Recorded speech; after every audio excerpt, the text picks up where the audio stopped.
السلام علیکم ورحمۃ اللہ وبرکاتہ۔ بسم اللہ الرحمن الرحیم۔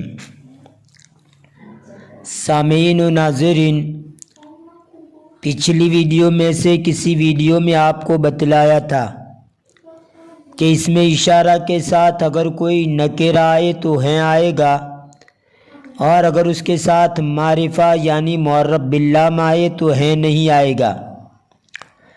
مثلاً ھذا بیت اور ھذا البیت، اول کا ترجمہ یہ گھر ہیں اور دوسرے کا ترجمہ یہ گھر۔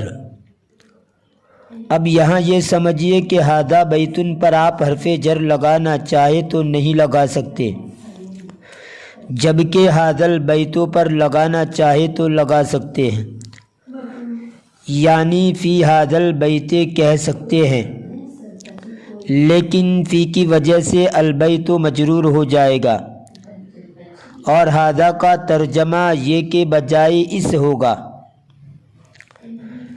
ھذا ھذی اگر حرف جر کے بعد آئے تو اس کا ترجمہ یہ کے بجائے اس ہوگا، اور ذالک تلک کا ترجمہ وہ کے بجائے اس ہوگا۔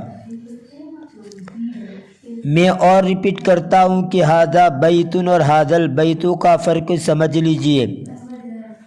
ھذا بیت، ھذا اس میں اشارہ ہی ہے، لیکن یہاں آپ اس کو مبتدا کہیں گے اور بیتن کو خبر کہیں گے، اور ھذا البیت میں ھذا کو اس میں اشارہ کہیں گے اور البیت کو مشار الیہ کہیں گے۔ مشار الیہ کا مطلب ہے جس کی طرف اشارہ کیا جائے۔ یہاں صرف اشارہ ہے، جبکہ پہلی مثال میں اشارے کے ساتھ گھر کے گھر ہونے کی خبر دی گئی ہے، تو جہاں اس میں اشارہ مشار الیہ ہو وہاں تو اس کے شروع میں آپ حرف جر لا سکتے ہیں، لیکن مبتدا خبر ہو وہاں آپ حرف جر نہیں لا سکتے۔ آئی ہوپ آپ کو اچھی طرح سمجھ میں آ گیا ہوگا۔ اب مزید مثالیں دیکھیے، اور آپ خود بھی ایسی مثالیں بنا بنا کر مشق کیجئے۔ عربی سے اردو اور اردو سے عربی دونوں کی مشق کیجئے۔ جتنی آپ مشق کریں گے اتنی ہی آپ کی صلاحیت و لیاقت اجاگر ہوگی، اور آپ ٹوٹے پھوٹے جملے اور سینٹنس بنانے پر قادر ہو جائیں گے۔ تو آئیے مثالوں کو دیکھتے ہیں۔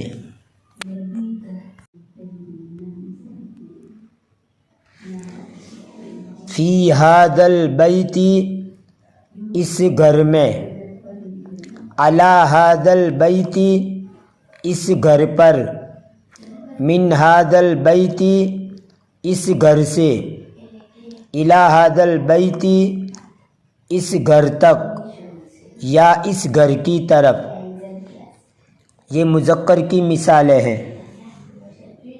فی ھذہ الغرفۃ، اس کمرے میں، علی ھذہ الغرفۃ، اس کمرے پر، من ھذہ الغرفۃ، اس کمرے سے، الی ھذہ الغرفۃ، اس کمرے کی طرف یا اس کمرے تک۔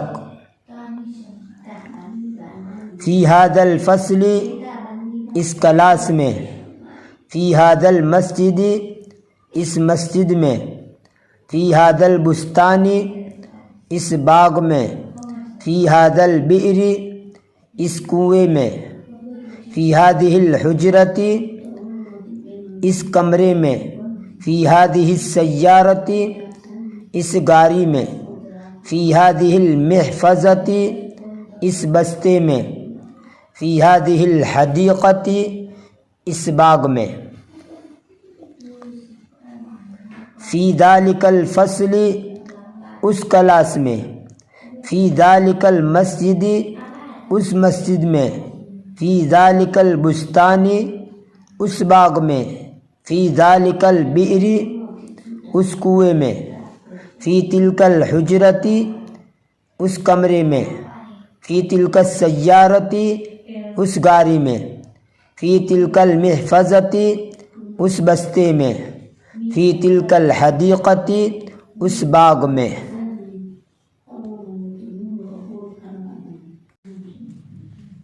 ایک اور بات، جب کسی اسم کا تثنیہ بنانا ہو تو واحد کے اخیر میں الف ما قبل مفتوح اور نون مکسور یعنی زیر والا نون لگا دو، جیسے بابن دروازہ، بابان دو دروازے، بیتن گھر، بیتان دو گھر، بنتن لڑکی، بنتان دو لڑکیاں، رجل مرد، رجلان دو مرد۔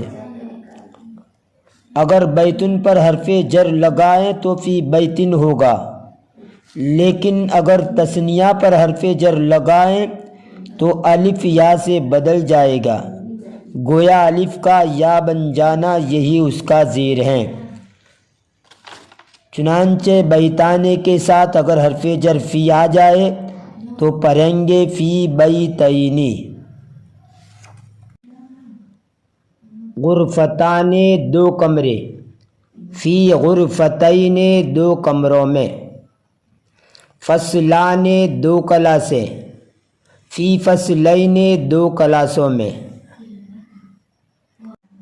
فی المسجد مسجد میں،